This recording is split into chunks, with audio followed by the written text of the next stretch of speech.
Hola, ¿qué tal? Mi nombre es Mauro Salina y en este video les voy a hablar sobre el proyecto en el cual estuve trabajando los últimos meses en la Universidad Nacional Arturo Jauretche. El mismo consiste en Machine Learning aplicado a clasificación de imágenes de objetos reciclables. Específicamente para resolver este problema se utilizaron redes neuronales convolucionales. Comenzaré con un repaso de lo que es una neurona artificial y cómo es su funcionamiento. Mencionaré algunas funciones de activación no lineales y también los tipos de redes neuronales más comunes.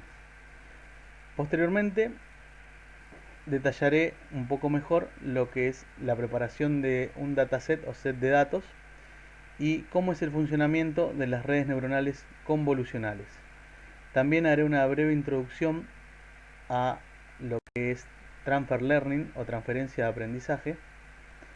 Y por último, mencionaré las herramientas utilizadas durante el proyecto y presentaré el modelo propuesto, comparándolo con un modelo en el cual se utilizó Transfer Learning y se hará un análisis de los resultados obtenidos. Comencemos.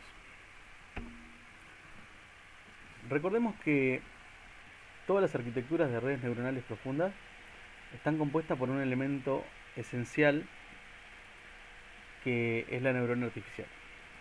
Esta neurona está representada por esta imagen que vemos en pantalla y como se puede ver en la entrada tenemos varias características X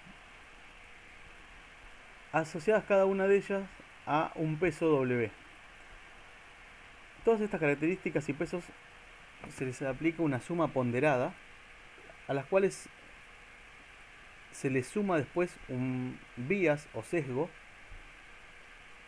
que será lo que determinará con qué facilidad se activará o no esta neurona en particular. A este proceso se le llama transformación. Pero antes de obtener un resultado de salida, se le aplica a esta transformación una función de activación. Y lo más importante a tener en cuenta en las arquitecturas de redes neuronales profundas es que esta función de activación debe ser no lineal. A continuación mencionaré las funciones de activación no lineales más comunes y más utilizadas en la actualidad para varios tipos de arquitectura. Bueno, dentro de los tipos de activación no lineales más clásicos tenemos la activación sigmoide y la activación de la tangente hiperbólica. Comenzando con la función de activación sigmoide o sigmoidal, vemos que es una función claramente no lineal en la que los resultados de salida van entre 0 y 1. Esta activación fue muy utilizada, pero presenta un problema que es que para valores muy negativos de entrada o muy positivos, la función se satura y da resultados o muy cercanos a 1 o muy cercanos a 0. Y esto lo que trae es un problema a la hora de que en el backpropagation el gradiente descendiente pueda converger de una manera más rápida a la solución del problema. Como una alternativa de esto se creó la función de la tangente hiperbólica, en la que aquí ya los resultados de salida van entre menos 1 y 1, con lo que se corrige la simetría que tenía la función sigmoide. Pero seguimos con el problema de que para valores muy negativos y muy positivos la función se satura. Por lo tanto, se ha desarrollado la función de activación ReLU, que viene de su nombre Rectified Linear Unit, que claramente, como vemos en la imagen, en su gráfico, es no lineal. Y es una función simple. Lo que se le aplica es al valor de entrada se le aplica un máximo que se determina entre el valor 0 y el valor de entrada. Esto que vendría a ser que a los valores de entrada negativos la función da como salida 0 y a los valores de entrada positivo la función da como salida el mismo valor. Ahí vemos claramente cómo se solventa el problema de la saturación de la función, resolviendo los problemas que tenía tanto la función sigmoide como la de la tangente hiperbólica. Después, a partir de la función de activación ReLU, se han creado variantes como lo es Leaky ReLU y ELU o Exponential Linear Unit, que se utilizan para los casos en que sea necesario o necesitemos hacer algo con los valores de entrada negativos y que esto nos devuelvan un valor para poder aplicar cierta respuesta a ese problema o a ese valor de entrada.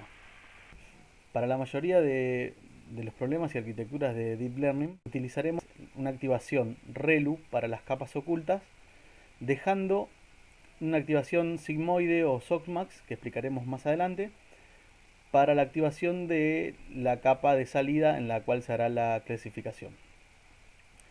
Ahora continuamos mencionando las tres arquitecturas más conocidas de redes neuronales artificiales.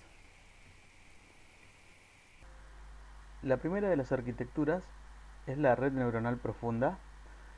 Esta arquitectura es un tipo de red muy versátil, ya que nos permite procesar imágenes pequeñas, texto, conjuntos numéricos, y está compuesta por una capa de entrada, está representada por el color rojo, una capa de salida que está representada por el color azul y una gran capa oculta que contiene varias capas de neuronas completamente conectadas. Pero la gran limitante de esta arquitectura es que hay tantas conexiones entre cada una de las capas que cuando nuestro dato de entrada es muy grande, se vuelve muy pesado computacionalmente para nuestros equipos. La siguiente arquitectura son las redes neuronales recurrentes.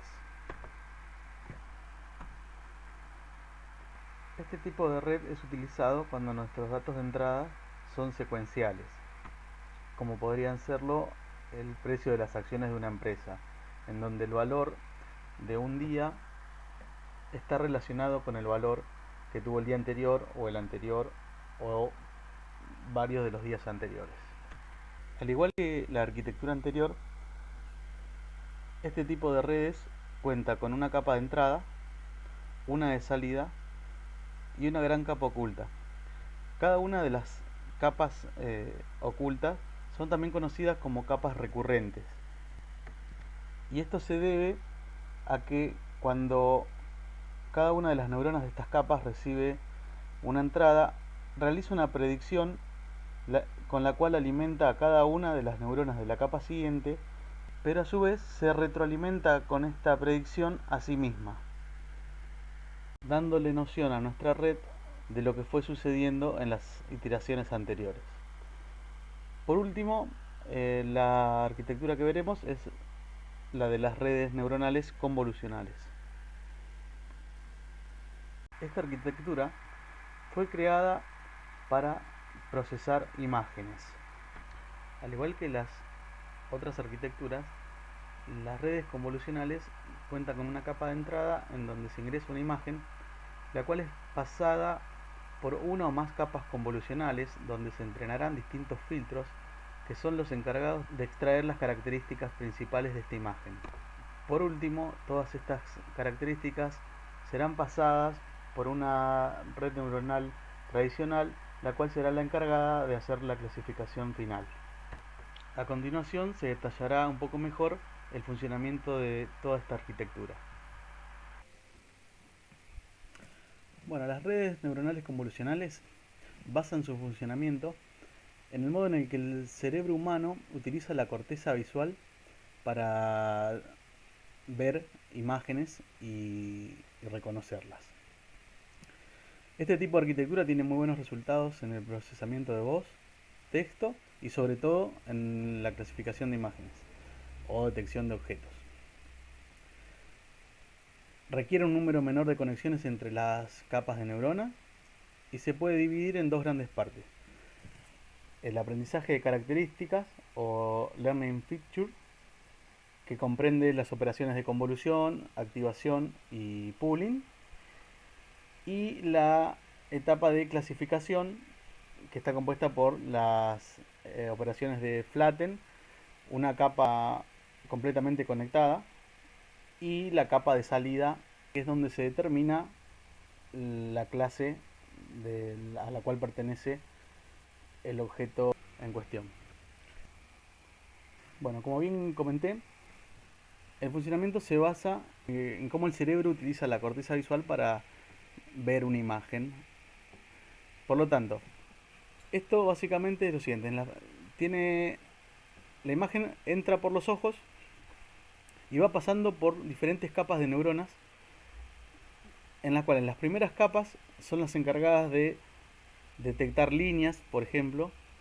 Estas pasan por una segunda capa en la que se detectan formas, y así siguen pasando hasta que estas formas se van convirtiendo en figuras más complejas, hasta que llegan a la región inferior temporal, en la que se unifican todas estas formas y figuras, formando la imagen y detectando, por ejemplo, un rostro, como es este caso del ejemplo.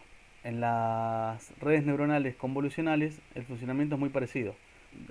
Partiendo de una imagen de entrada, obviamente en formato digital, las primeras capas se ocupan de ir detectando líneas, bordes, colores, y a medida que va avanzando y profundizando en la red, se van detectando patrones un poco más complejos, como figuras, formas, las cuales en las últimas capas se unen para identificar el objeto de entrada que venía en la imagen. Por último, se pasa por una capa de salida, que es lo que determina si el objeto era una cara, o una persona, un perro, un gato, o lo que sea que estemos detectando. Ahora iremos paso a paso en todo el proceso de convolución y extracción de características. Bueno, antes de entender una convolución, debemos entender cómo es representada una imagen en nuestra computadora, ya que así es como la interpretará nuestra red neuronal. Si tuviésemos una imagen monocromática como la imagen de arriba, con la letra A dibujada en ella, esta imagen es representada por una matriz de píxeles cuyos valores van entre 0 y 255. Pero para las redes neuronales, estos valores se normalizan quedando entre 0 y 1. En la imagen de ejemplo tenemos una matriz de 6 por 6 píxeles y los casilleros vacíos representan un valor de 0. Si nuestra imagen de entrada fuese color, esta sería representada por una matriz de 6 por 6 píxeles con una profundidad de 3, siendo cada una de las capas de profundidad las que represente a cada color del sistema RGB. Pero ahora, para continuar con el ejemplo, seguiremos usando la imagen monocromática. En esta convolución se aplicará un filtro kernel de 3×3 con valores aleatorios, los cuales se encargarán de extraer cierta característica en esta imagen en particular. Para ello, se posiciona el filtro en la esquina superior izquierda de nuestra imagen, como lo indica el cuadrado rojo. Ahí posicionaríamos nuestro filtro en primer lugar, y se realizará una operación matemática que consiste en hacer una multiplicación punto a punto entre los valores del filtro y los valores de esa porción de imagen en donde se encuentra posicionado el filtro, obteniendo como resultado un escalar que será el valor del primer píxel de nuestra imagen de salida. Como la convolución es un proceso iterativo, luego de este resultado nuestro filtro se desplazará una posición hacia la derecha, como se puede apreciar en el cuadrado verde, repitiendo la operación matemática para obtener como resultado el segundo valor de la matriz de salida. Luego se desplaza una posición hacia la derecha, repitiendo el proceso anterior, y así continúa hasta desplazarse por toda nuestra imagen de entrada.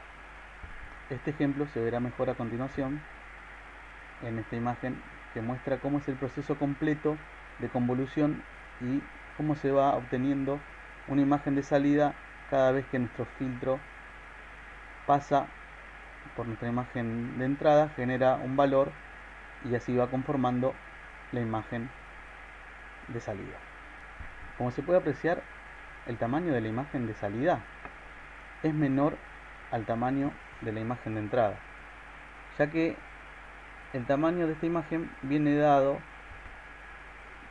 como se muestra ahí en la fórmula matemática, por el valor del tamaño de la matriz de entrada menos el valor del tamaño del filtro más 1.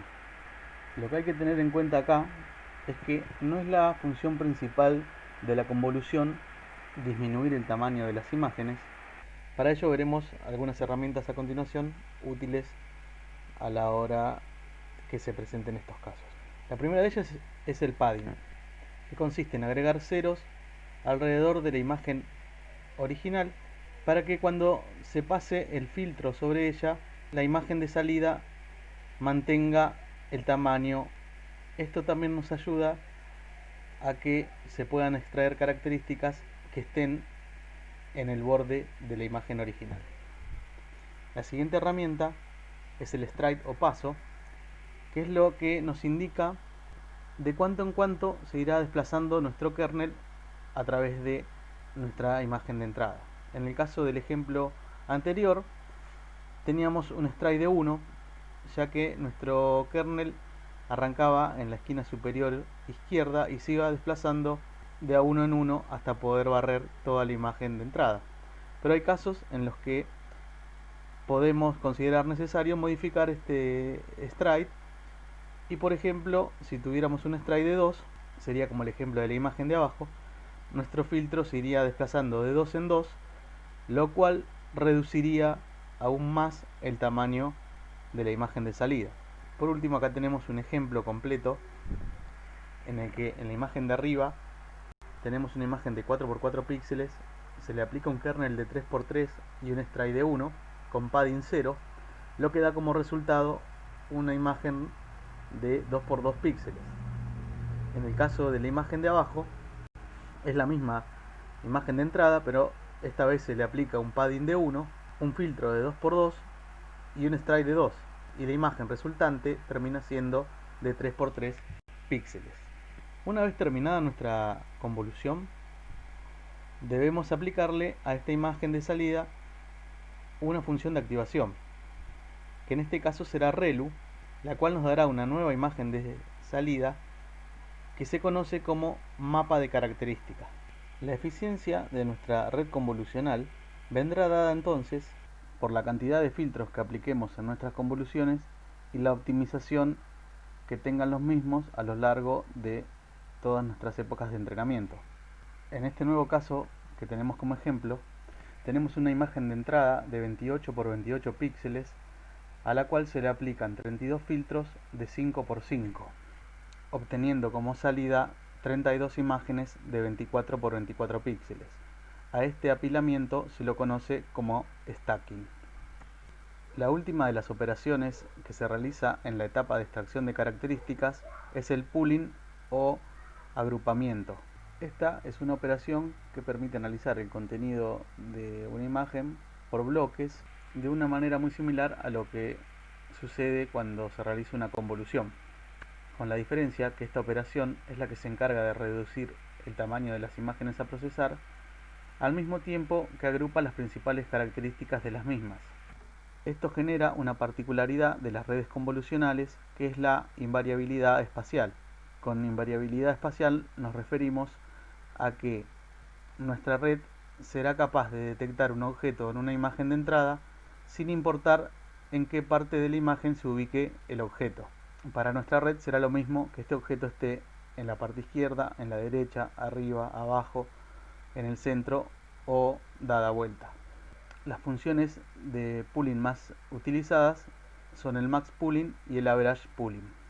La operación que realiza esta función es recorrer toda la imagen de entrada para extraer características puntuales. En el caso de la función de max pooling, al posicionarse el filtro sobre la primera parte de la imagen, se extraerá el valor máximo que esté comprendido dentro de los píxeles en donde está posicionado el filtro. Y en el caso de la función de average pooling, en vez de traer el valor máximo, lo que se hará es calcular un promedio de estos píxeles y ese será el valor que se extraerá y formará parte de la nueva matriz de salida. Una vez realizado la operación de convolución, activación y pooling, nuestra red convolucional puede seguir complejizándose lo que nosotros consideremos necesario. Eso dependerá del problema que estemos analizando. Por lo tanto, se podrán seguir aplicando convoluciones, activaciones y pooling según lo deseemos. A partir de acá, nuestra red ya está lista para pasar a la etapa de clasificación. Esta etapa de clasificación también es conocida como capa completamente conectada e inicia con un aplanamiento de los últimos mapas de características que entregan la última convolución, los cuales serán utilizados como capa de entrada para una red neuronal tradicional que puede ser profunda o no, dependiendo del problema y de la necesidad de cada desarrollador. Por último, contamos con una capa de salida, la cual tendrá tantas neuronas como clases tengamos que analizar. En el caso de que sea una clasificación binaria, la función de activación de esta capa puede ser sigmoide o softmax. Pero si el problema propuesto por el modelo contiene más de dos clases, la activación deberá ser softmax. La función de aplanamiento o flatten consiste en aplicarle a la última capa de mapas de características un filtro del mismo tamaño que las imágenes que contiene. Esto nos devolverá un vector con todos los datos que serán utilizados como capa de entrada de la red completamente conectada. Esta red completamente conectada es una red neuronal tradicional, en la que podrá tener una o más capas ocultas y luego una capa de salida que es en donde se realizará la clasificación final. Por último, en la capa de salida se aplicará una función de activación del tipo softmax, la cual, como podemos ver en su fórmula, es no lineal claramente, y su funcionamiento es el siguiente. Toma los valores de las predicciones de la última capa de neuronas y los convierte en probabilidades, sumando todos ellos 1, y la neurona que tenga la probabilidad más alta será la que se marque como resultado para la predicción de la imagen actual. Antes de devolvernos el resultado, esta función pasa estas probabilidades a lo que se conoce como one hot encode, que es un vector en donde se le pone el valor 1 a la probabilidad más alta y 0 a todas las demás. Por último, la función de pérdida o costo que se utiliza generalmente en este tipo de arquitectura es la entropía cruzada, la cual hace una comparación entre los valores de la etiqueta original de la imagen y los valores predichos por nuestra red. Esto favorece a una mejor optimización de los pesos de los filtros en las etapas de convolución y de los pesos de las conexiones en la etapa completamente conectada. Acá tenemos un ejemplo completo de cómo es todo el proceso de una convolución. Se ingresa una imagen de entrada, la cual es pasada por una cantidad de filtros, los cuales extraen ciertas características. Luego de eso se hace un proceso de agrupamiento, el cual reduce el tamaño de las imágenes, manteniendo las características principales. A este nuevo set de imágenes se le vuelve a aplicar una convolución, aumentando la profundidad de la red.